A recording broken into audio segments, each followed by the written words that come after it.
missed me, but it's okay. We talked about burying your gift. If whatever, this is our time before the live viewers come in. How are you? I ditched you yesterday. I'm so sorry. I stood you up, but I'm here today. Can I make it right? I dressed up for you. Hey, Brooke! How are you, Brooke? How are you? How are you? How are you? So I'm gonna go ahead and introduce myself because I keep forgetting to introduce myself. Hey, Brooke. My name is Coach Nachi. I am your world-class personal development coach, speaker, and life enthusiast. Called to serve those who want to live more like themselves, more like their unique selves now. Not in 2 weeks, not on Monday, not in the new year, but right now, this minute, right now. I believe we're called to live joyfully. I think we're intended to live joyfully, fully human, and feeling at home in ourselves and our lives. I believe we were intended to live joyfully, fully human. Hey, Terry, how are you? I have not forgotten about you. I'm coming. So, if we're not living joyfully, fully human, and feeling at home in ourselves and our lives, I don't like that, and I want to rectify it. So, today we're actually talking about burying your gift. Are you really low-key burying your gift? And I wanted to talk about this because, okay, so thank you so much for those hearts, by the way. Those blue hearts match my shirt, I think. Those pink hearts, Brooke, you know the colors better than I do, but they look really pretty. Thank you so much for inviting your followers, Terry. I appreciate you. Thank you so much, Brooke, for inviting your followers. I appreciate you. Hey, Rita! I know what it is to have to invite your followers, and that means a lot to me because it means you're basically co-signing and saying this person can be blasted out to my list, and I wholly appreciate that. Thank you so much. Okay, so I don't know if you have ever, hey Rita, I don't know if you've ever read the Bible or anything, but I have. And hey, Createpreneur Chris, hey Lisa Halls, how are you? How are you guys doing? Thank you for sharing on Twitter too, Rita. I appreciate it. So I've read the Bible a bit. I've read the 4 Gospels twice, and I'm always really the Bible is not something that I'm going to say that I fully understand. It's not something I'm going to say is the easiest of things to read, especially for, thank you so much for sharing, Createpreneur Chris. I appreciate you doing that. Thank you so much for coming through. Wow, thank you. And for those taps, those hearts, and all those other shares. I don't know about you, but there's lots of things in the Bible that I don't understand. There's one thing that recently clicked. There's a story in the Bible that I'm still not fully 100% riding with or fully get. Thank you. But it's about, I'm not sure if you've heard it, but it's about this master or whomever, and he's leaving on a trip. And so he gives 3 of his servants some of his money. And he says, "Hey, I'm going to give you some of my money." He gives the first one 5 bags of silver. He gives the second one 2 bags of silver. He gives the last one 1 bag of silver.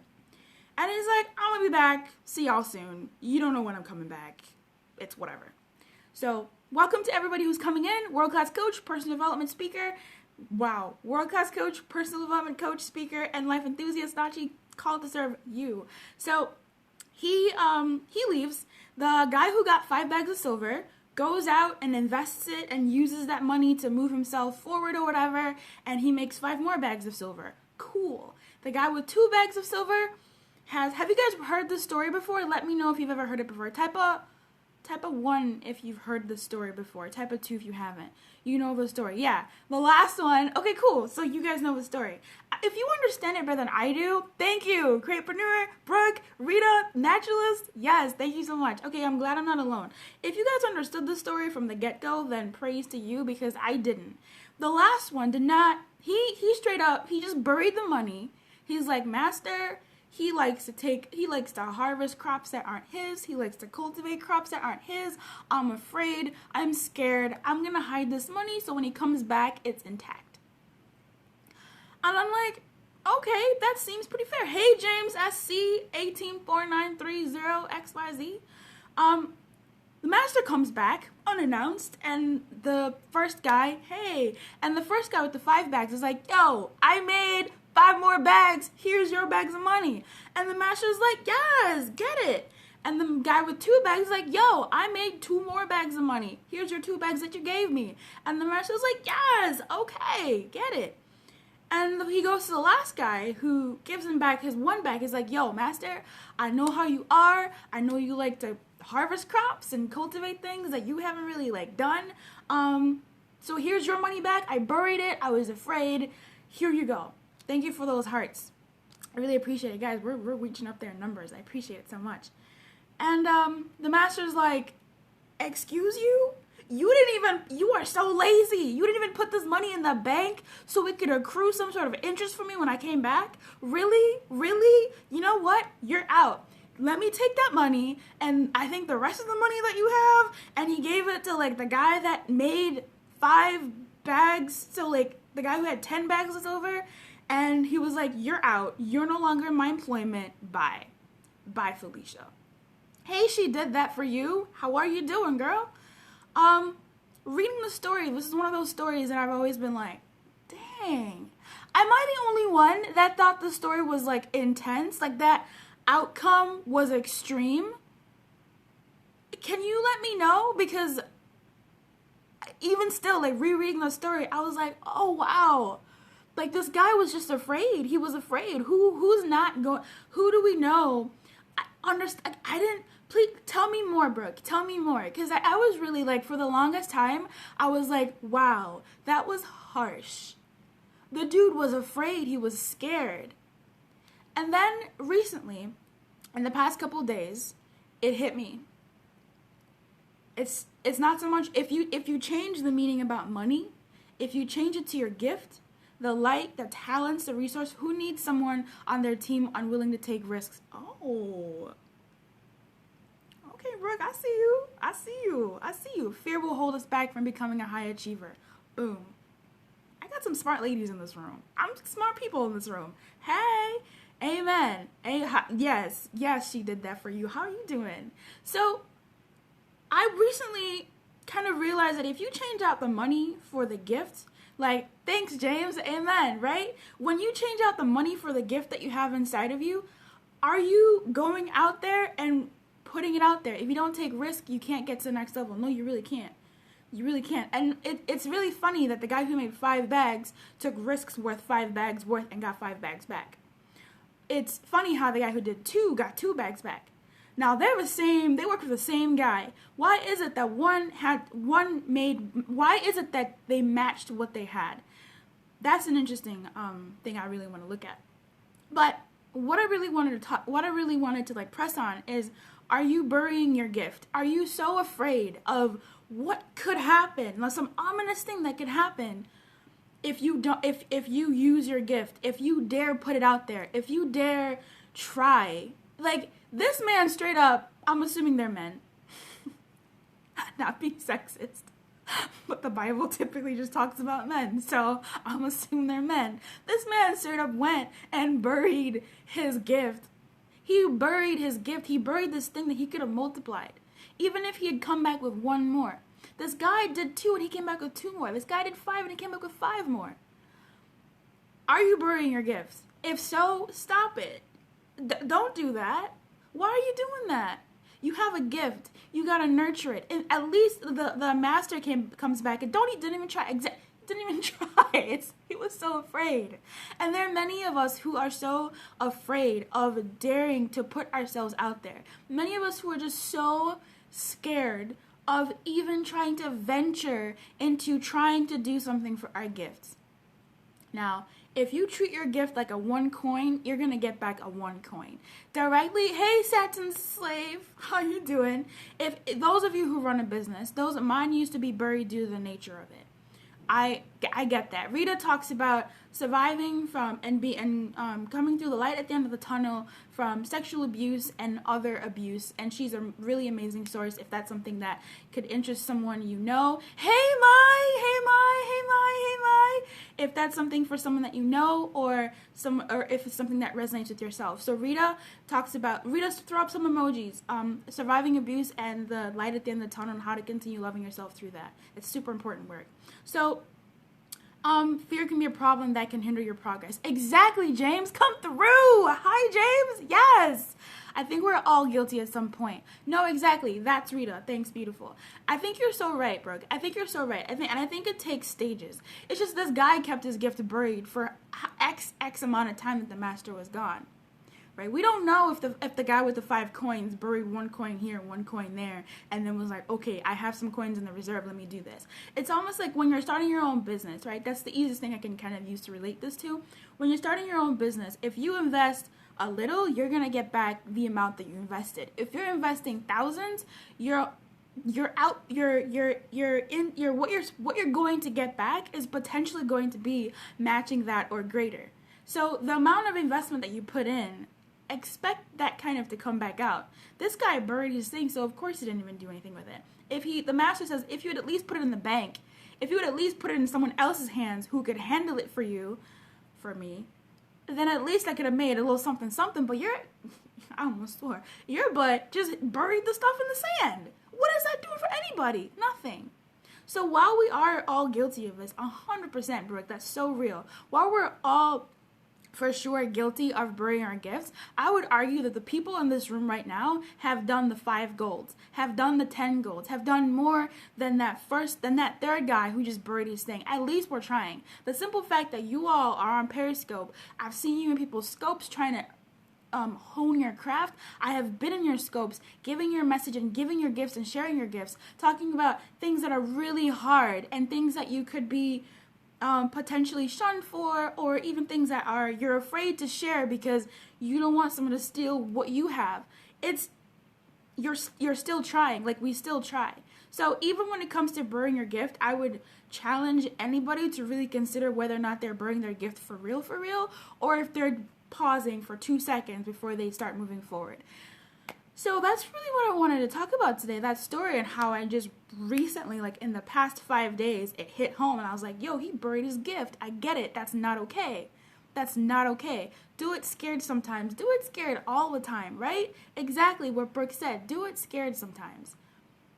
Naturalist girl, Terry, I got you. So stop burying your gift. That's useless. It helps nobody. It really doesn't help anybody. And when you don't bury your gift, when you do act on your gift, and if you ask if you look at business, any business owner, any, say, like even musician, or any person who's actually living in their gift and showcasing their gift out there, putting it out there, with kind of that great responsibility, with great stop before God takes away. Oh, that's what happened. Like the master took all of his money. That's the part I'm like, oh my gosh. He took all of it and snatched it and gave it to the other guy. My first scope is tonight at 8. Woo! Terry! I'm going to be there. I'm going to have to be there. I'm going to have to set an alarm for that. I need to come through for you. That was fair, girl. You got this. Like, you got the support system over here. You're going to lay it down. It's going to happen. The faith without work is dead, girl. That's true. It really is true. You can't just bury you really just cannot bury your gift. You stop doing that. Please stop doing that. Please stop doing that. Don't do that. Don't freaking do that. That's insulting to your gift. In the rest of the story, they talk about, for those that did take action, the guy with the 5 goals, the guy with the 2 goals, he was given more responsibility. And as you grow in your gift, you will be given more responsibility in your gift. It's a given that's going to happen. Hey, Capepreneur, thank you so much for coming back. Capepreneur Chris, thank you so much for coming back. You're going to be given even more, period. The guy with the 5 gold, the guy who made 5 gold, he didn't work for that other guy who threw away his 1 gold, and yet he got it. So there are people who are in your industry who are not working as hard as you do, who are not coming through as best as you do. To whom much is given, much is required. Thank you so much. That's what I was looking to say. Exactly. Like, much is required, and you're going to be given more, but also you're going to be given more opportunity. So on the one hand, you can bury your gift. Don't. Thank you so much for coming back, Terry. On the other hand, when you're working on your gift, a lot more is going to be required of you, and stay the course. Stay true. Keep going. Yes, James says yes. If James says yes, it is true. Stamp of approval.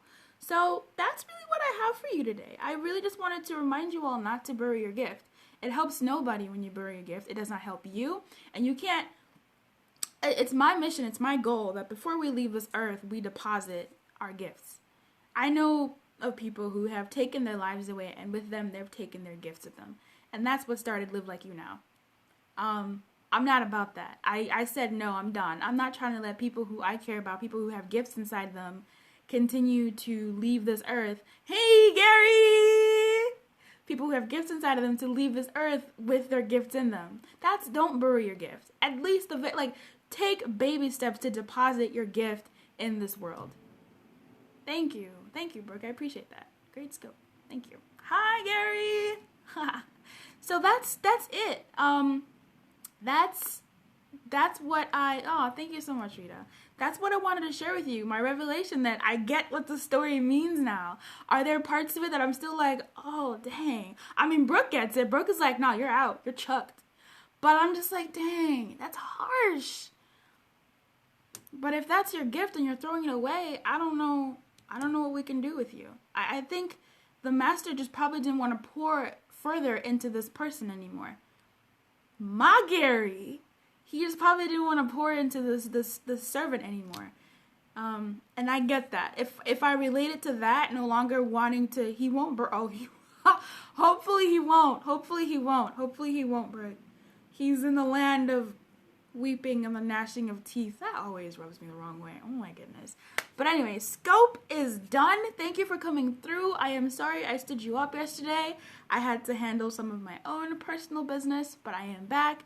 I will be flying out on the 7th of December. So on the 8th and most likely on the 9th maybe, I won't be scoping. God is to be our boss. Yes, call you. Okay, I will call you. I will call you. Phone is ringing anyway. So, y'all, I'm gonna leave. For more where am I going? Oh, I'm going to Zambia. I'm going to the beautiful land of Zambia. And I will be hopefully scoping from there. I'm trying to make sure that wow, yeah. I'm hoping that I have enough internet connection, which I think there is. I checked and they increased it. So hopefully I'll be scoping and hopefully there won't be disconnections. Thank you for those hearts. If that's where you're from or vacation. Both. I'm Zambian. So I'm going to Zambia to be with my family, and I'm also going for a couple of other things, and I've coached there. So yeah, that's where I'm from, and I'm also going to see my family because all my family's over there. I thought so. Yeah. Is it the name? Did the name give it away? Terry? Terry, I will see you at 8 p.m. today on your scope. Thank you so much for those who shared and those who invited. It means a lot to me because I know what it is to share something out to the people on your list. I really appreciate it and I don't take it for granted. There are 72 languages in Zambia. I speak 2 of them from there, in addition to English, so 3. Thank you for sharing, Gary. I really appreciate you. You never know what we talked about, but I appreciate you. It was a really good scope today. I can say that. I can say it was a good scope. Be blessed and have a safe trip. Thanks, James. I really appreciate you coming through. I hope I can see you in the future ones. It was really nice having you around. If not, thank you for coming through. I really appreciate your time. Thank you so much. Okay, guys, I'm going to go now. Thank you for those hearts, those pink hearts, those green hearts, those blue hearts. Like, those were amazing. I appreciate you. Bye. See you tomorrow, 12 p.m. to 2 p.m. Central Standard Time. Thank you. Thank you, James. It's always difficult to get out.